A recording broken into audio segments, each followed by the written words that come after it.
Students, आज अपने करने जा रहे हैं कोर डेटा में लेक्चर नंबर 69 69वां आज अपना लेसन या लेक्चर जो अपने आज देखेंगे।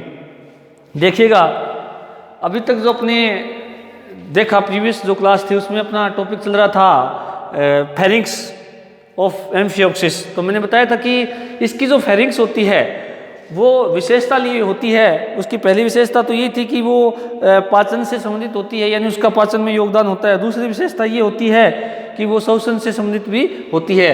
तो अपने जो कल बात की थी फेरिंग्स की, तो फेरिंग्स जो थी उसकी विशेषता ये होती है कि उसके अंदर गिल स्लिट्स पाए जाते हैं। दो नाम आए थे, गिल स्लिट्स और गिल बार,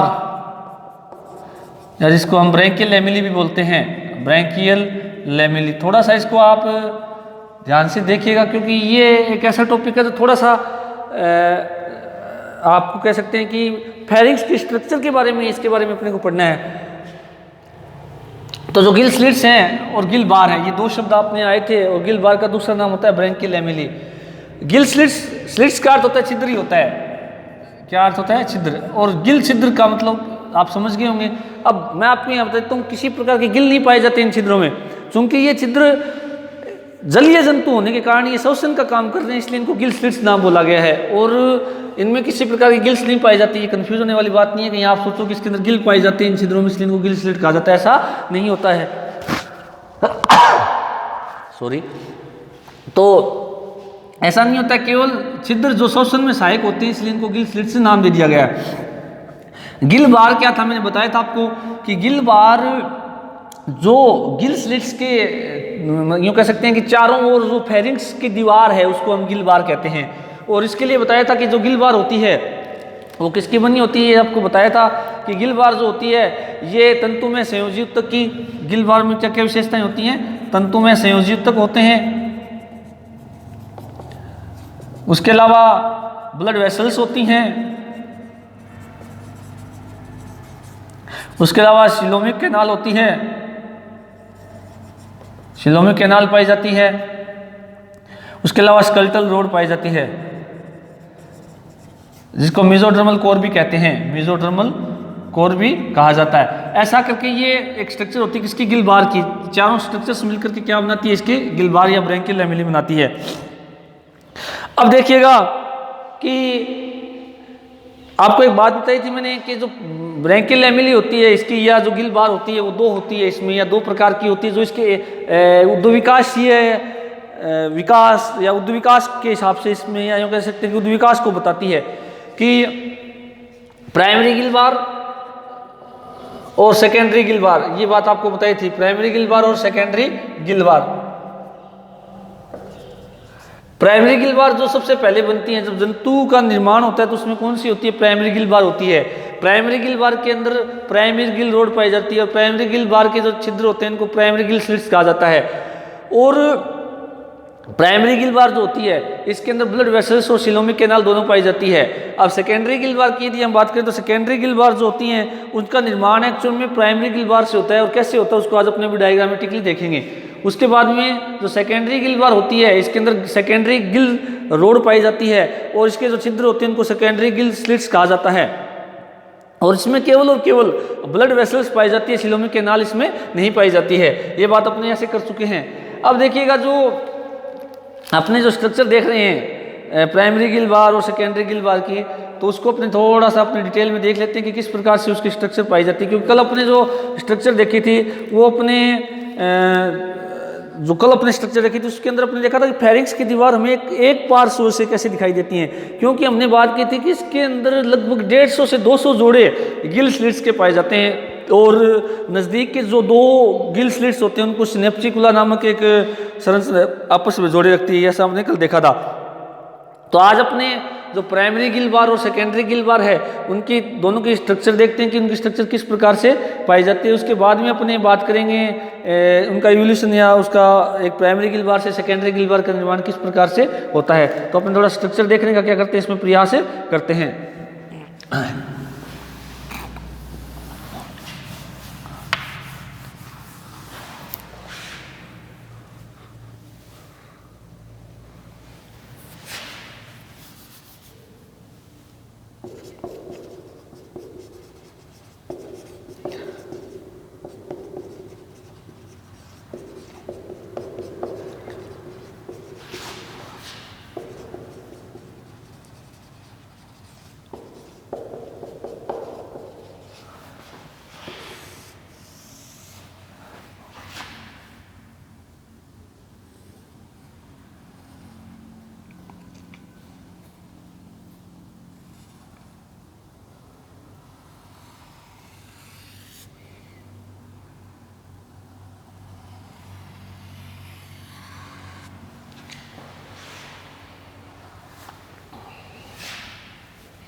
देखिएगा स्टूडेंट्स, ये जो अपना स्ट्रक्चर बनाइए है इसके अंदर primary gill rod, secondary gill rod, primary gill bar, secondary gill bar, ये सारे एरिया इसके अंदर कवर हो चुके हैं।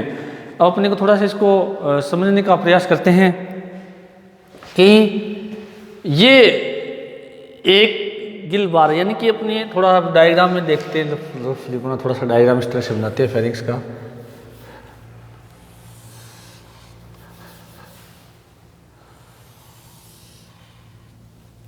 तो अपने इस तरह से डायग्राम बनाया था,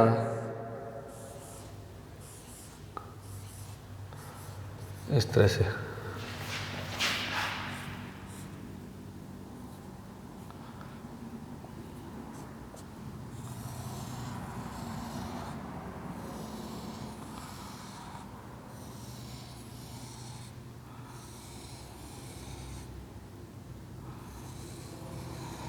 ये अगर अपने देखें इस प्रकार से,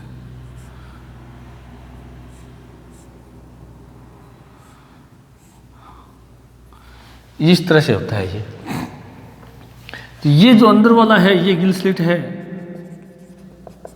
ये बाहर जो है ये गिल बार है। ये क्या है? गिल बार। ठीक है। अब दो गिल बार आपस में क्या होते हैं? जुड़े होते हैं, जिनको स्नेप्सिकुला कहते हैं, स्नेप्सिकुलम या स्नेप्सिकुला बोलते हैं। तो ये आपको दिखा स्नेप्सिकुला, यानी ये रहा ये एरिया स्नेप्सिकुला रहा, ये गिल स्लिट रहा, और गिल स्लिट के ये बाहर का जो एरिया है ये क्या कहलाता है? गिल बार। ये क्या कहलाता है? गिल बार, चाहे वो प्राइमरी हो चाहे सेकेंडरी हो। अब प्राइमरी और सेकेंडरी में मैंने अंतर आपको बता दिया। प्राइमरी गिल बार जब जंतु अडल्ट है तो उसके अंदर प्राइमरी गिल बार होगा, और जैसे जैसे आयु बढ़ती है तो प्राइमरी गिल बार के अंदर एक टंग बार यानी जीवनुमा संरचना बनती है। वो जीवनुमा संरचना अधर सतह की ओर गहरी होती जाती है, जिससे वो एक गिल स्लिट दो भागों में बढ़ जाता है, जिससे एक प्राइमरी गिल स्लिट से दो प्राइमरी गिल स्लिट्स का निर्माण होता है। अब इस स्ट्रक्चर को यदि अपने बढ़ा करके देखें तो ये प्राइमरी गिल बार है, ये सेकेंडरी गिल बार है। प्राइमरी गिल बार आकार में बड़ा दिख रहा है, सेकेंडरी गिल बार छोटा होता है, क्योंकि प्राइमरी गिल बार अपने स्ट्रक्चर देखेंगे कि प्रारंभिक स्ट्रक्चर में जब वो डिवाइड होता है तो दो सेकेंडरी गिल बार का निर्माण होता है। तो अब देखिएगा, सबसे पहले बात करते हैं हम, ये किसका बना होता है? पूरा का पूरा संयोजी ऊतक और एपिथेलियल सेल्स का बना होता है। दिख रहा है आपको? पूरे के अंदर एपिथेलियल सेल्स और क्या है? संयोजी ऊतक का बना होता है। तंतु में संयोजी ऊतक का कौन? एक गिल बार पूरा, ये भी ऐसा ही होता है। अब देखिएगा इसके अंदर क्या होता है? ये एरिया फेरिंग्स की ओर का होता है। ये एरिया कौन सा होता है? फेरिंग्स की तरफ का होता है। ये एरिया कौन सा होता है? एट्रियल एपिथेलियम, यानी एट्रियल कैविटी इधर होती है। इधर क्या होती है? ये एट्रियल कैविटी होती है। आपको मैं बता देता हूँ, एट्रियल कैविटी, यानी ये एरिया एट्रियल कैविटी का होगा, ये वाला, ये एट्रियल कैविटी का। तो एट्रियल कैविटी का ये एरिया हो गया, और ये बीच वाला कौन सा? ये गिल स्लिट्स वाला एरिया बीच में आ गया। अब देखिएगा, तो ये किससे मिलकर बना? संयोजी ऊतक और एपिथेलियल सेल से बना, जो अपने को दिख रही है। अब प्रत्येक गिल बार के अंदर गिल रोड पाई जाती है। अब प्राइमरी गिल बार के अंदर पाई जाने वाली गिल रोड क्या कहलाती है? Primary gill rod. Secondary gill bar के अंदर पाई जाने वाली रोड क्या कहलाती है? Secondary gill rod. और ये गिल रोड किसकी बनी होती है एक्चुअल में? ये स्केलेटल रोड होती है। ये इसको हम कह सकते हैं कंकालीय छड़ कहते हैं, जो कि छड़नुमा लंबी क्या होती है? संरचना होती है, और जो कि किसकी है? जिलेटिन की क्या होती है? बनी होती है। आपको दिख रही है, ये हो चाहे ये हो, ये क्या कहलाती है? इसकी स्केलेटल रोड दिख रही है आपको ये। और जो मेसोडर्मल कोर भी इसको कहा जाता है, और किसकी बनी होती है? जिलेटिन की ये बनी होती है। अब देखिएगा कि प्राइमरी गिल और सेकेंडरी गिल के बार के अंदर, दोनों के अंदर क्या ये विशेषता होती है? दोनों के अंदर क्या ये विशेषता है कि स्ट्रक्चर संयोजी ऊतक की और उपकला कोशिकाओं की बनी होती हैं। अब सीलिया आप देख सकते हैं, ये फ्रंटल सीलिया है। ये क्या, कौन सी सीलिया है? फ्रंट की ओर रहते हैं वो फ्रंटल सीलिया, और लेटरल सीलिया आपको दिख रहे हैं। ये सीलिया फेरिंग्स की ओर होते हैं, इसलिए इनको फेरेंजियल सीलिया है। और ये एट्रियल कैविटी की ओर होते हैं, इनको एट्रियल सीलिया बोलते हैं। ठीक है। एट्रियल कैविटी के अंदर सीलिया की संख्या कुछ कम होती है, जबकि फेरिंग्स की ओर इनकी सीलिया की संख्या क्या होती है? ज़्यादा होती है। और सीलिया आप देख रहे हो कि दिन गिल बार के चारों तरफ ही पाए जाते हैं। कुछ सीलिया आकार में क्या होते हैं? फ्रंटल जो है आकार में क्या होते हैं? बड़े होते हैं। अब देखिएगा कि दोनों के स्ट्रक्चर के अंदर संयोजी ऊतक और तंतु में संयोजी ऊतक और एपिथेलियल टिश्यू भाग लेते हैं। दोनों के अंदर सीलिया पाए जाते हैं, दोनों के अंदर स्केलेटल रोड पाई जाती है। अब थोड़ा सा जो डिफरेंस आता है वो आता है कि प्राइमरी गिल बार के अंदर ब्लड वेसल्स और सिलोमिक कैनाल, यानी ये ब्लड वेसल है दोनों के अंदर, ये तो दोनों के अंदर ही पाई जाती है, आपको दिख रहा है। और सिलोमिक कैनाल केवल किस में पाई जाती है? प्राइमरी गिल बार के अंदर ही पाई जाती है, वो सेकेंडरी गिल बार के अंदर नहीं पाई जाती। ये थोड़ा सा क्या होता है, दोनों में डिफरेंस होता है कि प्राइमरी गिल बार के अंदर सिलोमिक कैनाल और ब्लड वेसल दोनों पाई जाती है, जबकि सेकेंडरी गिल बार के अंदर केवल क्या पाई जाती है, ब्लड वेसल पाई जाती है, सिलोमिक कैनाल इसमें नहीं पाई जाती है। ये एरिया गिल स्लिट वाला आ गया, ये एरिया कौन सा है, गिल स्लिट वाला होता है। और दोनों प्राइमरी और सेकेंडरी गिल बार को जोड़ने वाली ये जो अनुप्रस्थ संरचना है, यानी ये वाली जो संरचना आपने बनाई है, ये वाली संरचना, ये वाली जो संरचना, ये स्नेप्सिकुला कहलाती है, अनुप्रस्थ होती है। ये नज़दीक की दो गिल बार को आपस में क्या करती है, जोड़ने का काम करती है। और प्राइमरी गिल बार और सेकेंडरी गिल बार एकांतरित क्रम में होती हैं, एक प्राइमरी गिल बार, एक सेकेंडरी गिल बार, एक प्राइमरी गिल बार, फिर सेकेंडरी गिल बार, फिर प्राइमरी गिल बार, फिर सेकेंडरी गिल बार, इस प्रकार से एकांतरित क्रम में ये पाए जाते हैं। और स्नेप्सिकुला क्या करती हैं, नज़दीक के जो प्राइमरी और सेकेंडरी गिल बार उनको आपस में कनेक्ट करने का, अनुप्रस्थ रूप से कनेक्ट करने का काम करती है। तो स्टूडेंट्स ये संरचना किसकी है, प्राइमरी गिल बार और सेकेंडरी गिल बार की। अब कल अपने देखेंगे एक प्राइमरी गिल बार से किस प्रकार से सेकेंडरी गिल बार का निर्माण होता है। Thank you.